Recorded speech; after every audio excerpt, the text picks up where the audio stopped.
نہ کوئی غم کرو نہ خوف، خوشیاں مناؤ جنت کی جس کا تم سے وعدہ کیا گیا تھا۔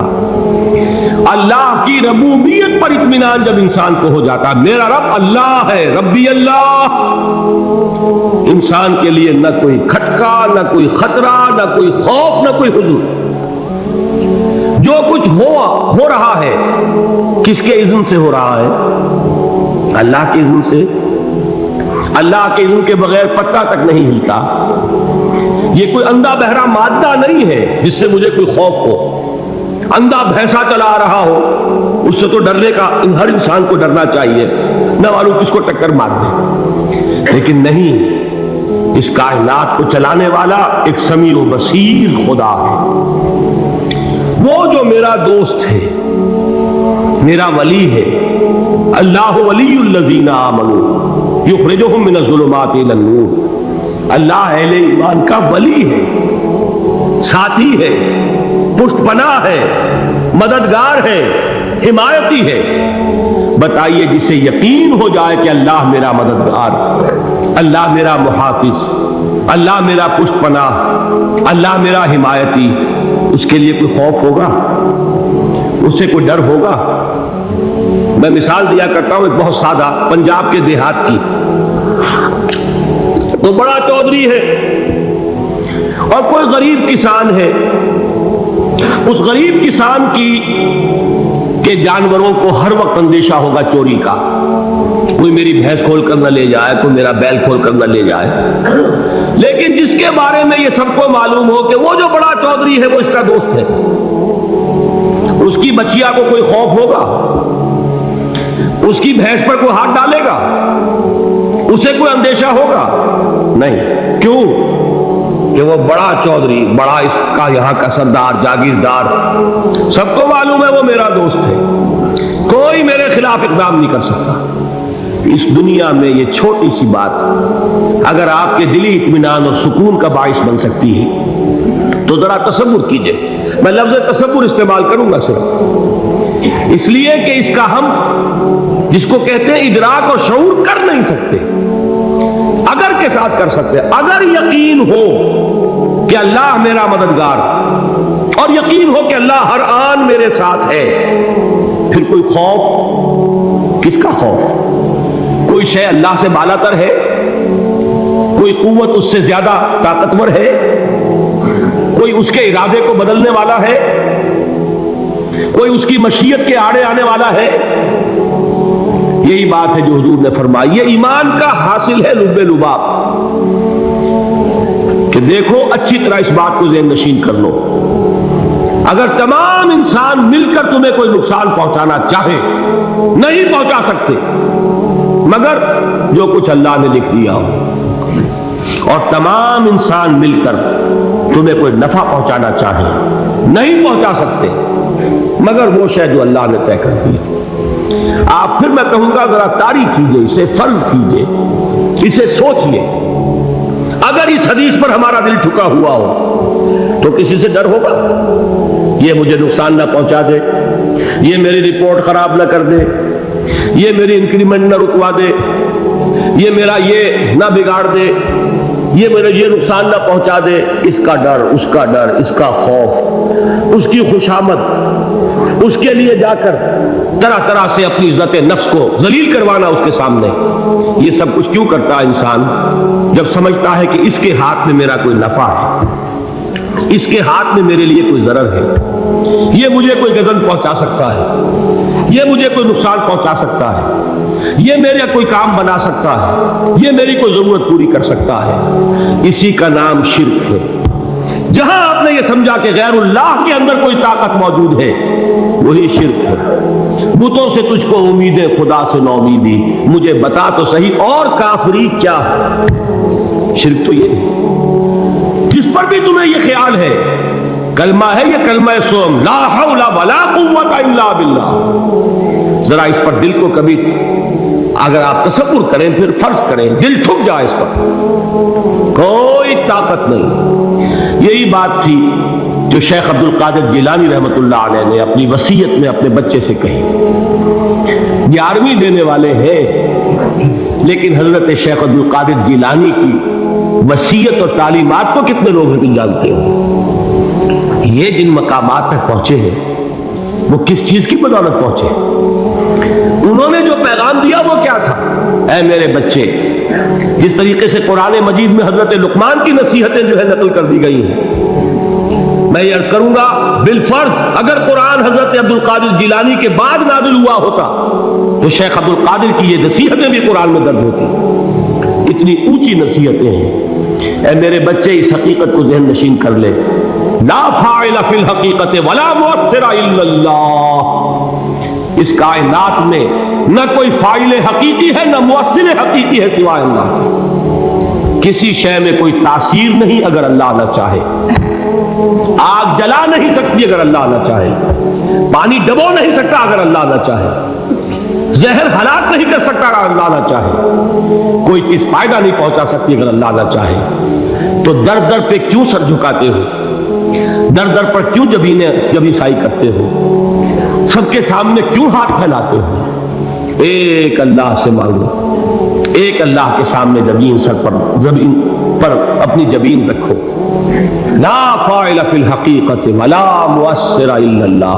نظر آتا ہے ہمیں کہ پانی پیاس بجھا دیتا ہے، پیاس بجھانے کی صلاحیت پانی میں نہیں ہے، اللہ کے اذن سے۔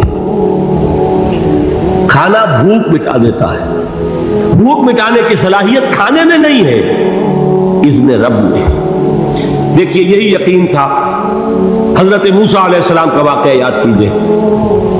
سامنے سمندر آ گیا ہے، قوم دیکھتی ہے پیچھے کہ گرد و غبار کا طوفان۔ معلوم ہوا کہ فرعون اپنے لشکر سمیت آ گیا۔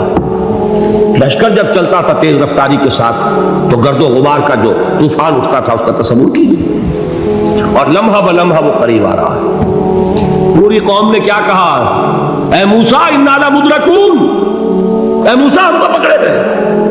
قرآن مجید میں تو یہاں وہ باتیں نہیں لکھی ہیں، لیکن تورات میں یہ درج ہے کہ بنی اسرائیل جھگڑنے لگے، دست و گریبان ہو گئے موسیٰ کے ساتھ۔ موسیٰ نے یہاں مروایا لا کر، اس سے تو ہم ہی بہتر تھے، وہاں کھانے کو ملتا تھا، زندگی تو تھی، بیگار ہم کر رہے تھے، موت تو نہیں تھی۔ اب جو کچھ ہوگا اس کا تصور کرو، جس طریقے سے ہمارے ٹکڑے اڑائے جائیں گے۔ تو لڑ رہے ہیں حضرت موسیٰ علیہ السلام سے۔ یہ تورات کی تفصیل ہے، قرآن میں صرف اتنا آیا ہے، پریشان ہو کر انہوں نے کہا انا لمدرکون، موسیٰ ہم کو پکڑے گئے۔ اس وقت موسیٰ کا جواب کیا ہے؟ کلا ان معی ربی سیہدین، نہیں، میرے ساتھ میرا رب ہے، وہ راستہ دے گا۔ بتائیے کہاں راستہ نظر آ رہا ہے؟ یہ ہے ایمان بالغیب۔ راستہ نظر نہ آئے تب اللہ پر یقین ایمان ہے۔ جیب میں پیسے ہوں اور تب دل کو اطمینان ہے تو ایمان کس پر ہوا؟ پیسے پر، اللہ پر نہیں۔ جب وسائل و ذرائع نہ ہو اور پھر یقین ہو کہ اللہ مسبب الاسباب ہے، وہ اسباب کا پابند نہیں ہے، وہ اسباب کا محتاج نہیں ہے، اسباب اس کے محتاج ہے۔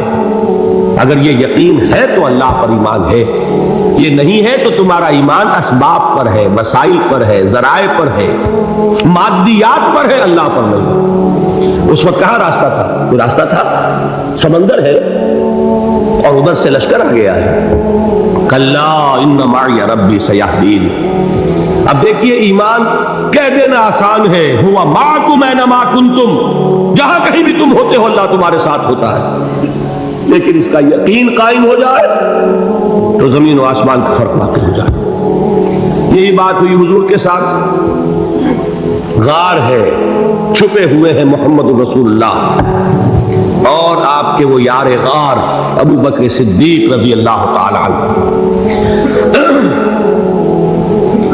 اقبال نے حضرت ابو بکر کی شان میں چند اشعار کہیں صرف، لیکن واقعہ یہ ہے کہ بھاری بھاری نظموں پر اور قصیدوں پر بھاری، طویل ترین نظمیں اور قصیدے ہوں ان پر بھاری۔ ہمتیں ابو بکر کی ہمت جو ہے، کشت ملت را چو اب، جیسے بارش سے کھیتی اپجتی ہے ابو بکر کی ہمت اور عزیمت اس امت کو اسی طرح سینچنے والی ہے. ثانیے اسلام و غار و بدر و قبر، وہ دوسرے تھے اسلام میں، دوسرے. پہلے کون تھے؟ انا اول المومنین، حضور فرماتے ہیں سب سے پہلا ایمان لانے والا میں. دوسرے ابو بکر. ویسے ہمارے ہاں یہ چلتا ہے اختلاف، حضرت علی پہلے ہیں کہ حضرت ابو بکر پہلے ہیں، لیکن اس میں بڑی خوبصورت تطبیق قائم کی ہے علماء نے، اور بہت صحیح ہے. 4 کے بارے میں فیصلہ ہی مت کرو کہ کون پہلے. ان کی ایک عجیب تقسیم کر دی ہے. آزاد مردوں میں، بالغ مردوں میں سب سے پہلے ابو بکر، بچوں میں سب سے پہلے علی، خواتین میں سب سے پہلے خدیجہ، اور غلاموں میں سب سے پہلے زید بن حارثہ. بڑی پیاری تقسیم ہے، یہ چاروں ہی پہلے ہیں، ہر ایک کے لیے اولیت ہے.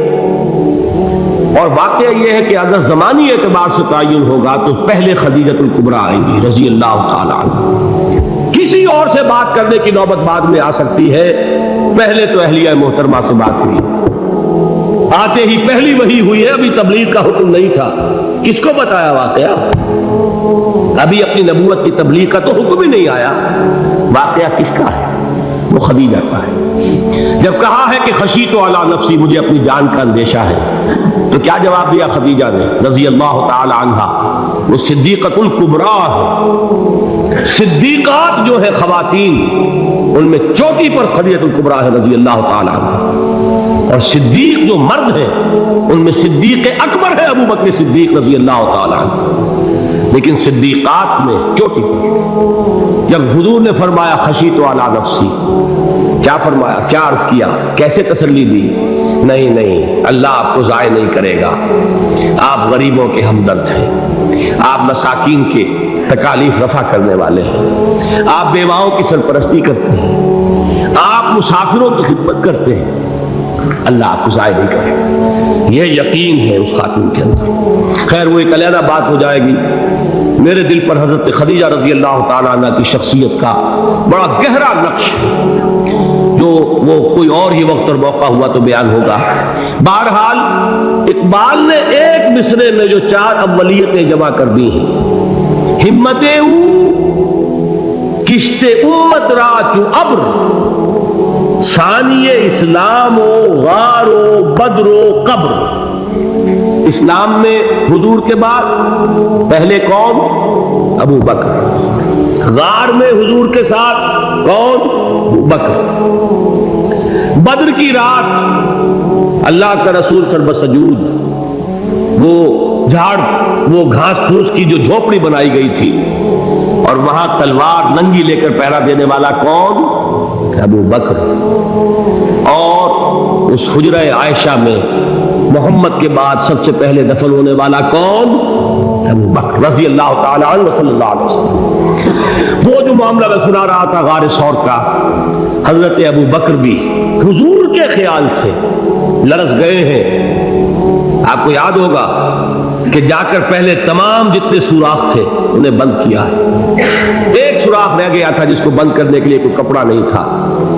وہاں اپنی ایڑی رکھی ہے، تب کہا ہے حضور سے تشریف لائیے، اور اپنے زانو پر حضور کو لٹایا ہے. اور وہاں کسی موذی جانور نے کاٹا ہے، حضور کی آنکھ لگ گئی تھی.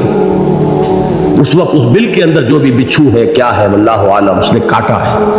اس کی تکلیف کی وجہ سے ابو بکر کی آنکھوں سے آنسو ٹپک گئے. حضور کے چہرے مبارک پر پڑے ہیں تو حضور جاگے ہیں، معاملہ کیا ہے؟ ایڑی نہیں ہٹائی وہاں سے، مبادا وہ جانور وہاں سے نکل کر محمد الرسول اللہ کو کوئی گدن پہنچا دے. ابو بکر کی ایڑی ہے، جس طرح چاہے کھا لے، ختم کر دے، جان نکل جائے تب کوئی آنچ آئے، محمد پر تو آئے، لیکن جیتے جی نہیں. وہ ہے ابو بکر. حضور کے خیال سے اس وقت حضور نے پھر اپنا لعاب دہن لگایا ہے، اور اس سے پھر آپ کی تکلیف ختم ہوئی. جیسے خیبر میں حضرت علی کی آنکھ دکھ رہی تھی اس کو جو شفا حاصل ہوئی ہے وہ بھی حضور کے لعاب دہن سے ہوئی. تو بہرحال اس وقت انہوں نے کہا ہے کہ اے نبی یا رسول اللہ، اگر اس وقت ان میں سے کسی نے غیر ارادی طور پر بھی اپنے قدموں کی طرف جھانک لیا تو پکڑے جائے. کیا جواب تھا اللہ کے رسول کا؟ لا تحزن ان اللہ معنا. اللہ ہمارے ساتھ ہے، کیوں گھبراتے ہو ابو بکر؟ یہ ہے ایمان باللہ، میرا مالک اللہ، میرا رازق اللہ، میرا محافظ اللہ، میرا مددگار اللہ، میرا پشت پناہ اللہ، میرا دوست اللہ.